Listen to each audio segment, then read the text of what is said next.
आपल्याला येणाऱ्या नवीन वर्षासाठी एक संकल्प करायचा आहे. आपल्या सगळ्यांचा हा संकल्प असायला पाहिजे की सेबीच्या नुसार जे 10 ते 9 ट्रेडर्सना जो लॉस होतोय तो आकडा 9 वरनं खाली आला पाहिजे, 8 किंवा 7 वर आला पाहिजे. एवढ्या ट्रेडर्सना लॉस होणं निदान मला तरी मान्य नाही. तुमचे कष्टाचे पैसे आहेत असं उठसूट कोणतेही नियम नसताना ट्रेडिंग करणं चुकीचं आहे. येणाऱ्या वर्षी आपण असा संकल्प करूया की आपण आपल्यासाठी चांगल्या सवयी लावून घेऊ आणि मग त्यातनं येणारे जे ट्रेड्स आहेत ते चांगले होतील अशी आपण अपेक्षा करू. चांगल्या सवयी कोणकोणत्या? तर पहिली गोष्ट मी कायम एक सांगतो की ट्रेडिंगला बिझनेस सारखं ट्रीट करा. कोणत्याही बिझनेसची सुरुवात ही बिझनेस प्लॅन पासून होते. तसंच नवीन वर्षी ट्रेडिंग करायच्या आधी ट्रेडिंग प्लॅन लिहायला घ्या. ट्रेडिंग प्लॅनचं टेम्पलेट जर का तुम्हाला हवं असेल तर ट्रेडिंग प्लॅन असं कमेंट मध्ये लिहा. त्याची टेम्पलेट मी तुम्हाला शेअर करेन. तुम्ही जे ट्रेडिंग प्लॅन मध्ये लिहिलेलं असेल तसंच ट्रेडिंग व्हायला पाहिजे. त्याच्या बाहेर जाऊन ट्रेडिंग करायचं नाही. दुसरी गोष्ट तुम्हाला आजच्या आज काय करायचंय तर रिस्क पर ट्रेड तुम्ही किती घेणार हे तुम्हाला हा आकडा फायनल करायचा आहे. याला म्हणतात आर मल्टिपल. आर मल्टिपल वर मी सविस्तर व्हिडिओ बनवलेला आहे. तो माझ्या चॅनलवर तुम्ही जाऊन बघू शकता. प्रत्येक ट्रेड जो तुम्ही घ्याल हा एकसारख्या रिस्कचाच असायला पाहिजे. प्रत्येक ट्रेड मध्ये जी रिस्क तुम्ही घेताय त्याच्यामध्ये सातत्य ठेवा. तिसरी गोष्ट जी तुम्हाला करायची ती म्हणजे ट्रेडिंग जर्नल लिहायचे. ट्रेडिंग जर्नलची देखील तुम्हाला टेम्पलेट हवी असेल तर कमेंट मध्ये लिहा ट्रेडिंग जर्नल. मी तुम्हाला ट्रेडिंग जर्नलची टेम्पलेट देखील शेअर करेन. प्रत्येक ट्रेड घेतला की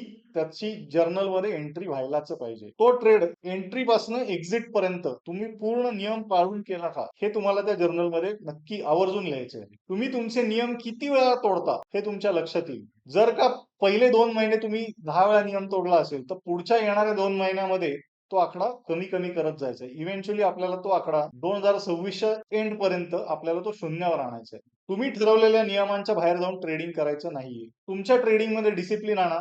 आउटकम आपोआप बदलेल.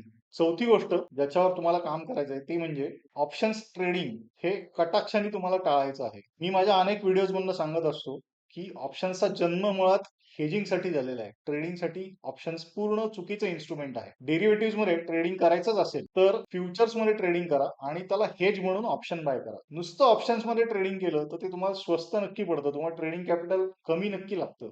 पण त्याच्यामध्ये तोटा होण्याचीच शक्यता जास्ती असते. सो ऑप्शन्सचा वापर हा फक्त हेजिंग साठी करा. सगळ्या ट्रेडर मित्रमैत्रिणींना येणाऱ्या नवीन वर्षाच्या शुभेच्छा देतो आणि आशा करतो की तुम्ही जे स्वतःसाठी नियम बनवलेले आहेत त्याच्यानुसारच ट्रेड कराल आणि छान प्रॉफिटेबल व्हाल. आणि सेबी आपल्याला जो आकडा सांगते 10 ते 9 ट्रेडर्सना लॉस होतो तो त्यांना दुरुस्त करावा लागेल आणि तो 9 वरनं 8 किंवा 7 वर यायला पाहिजे किंवा त्याच्याही खाली यायला पाहिजे. Happy new year.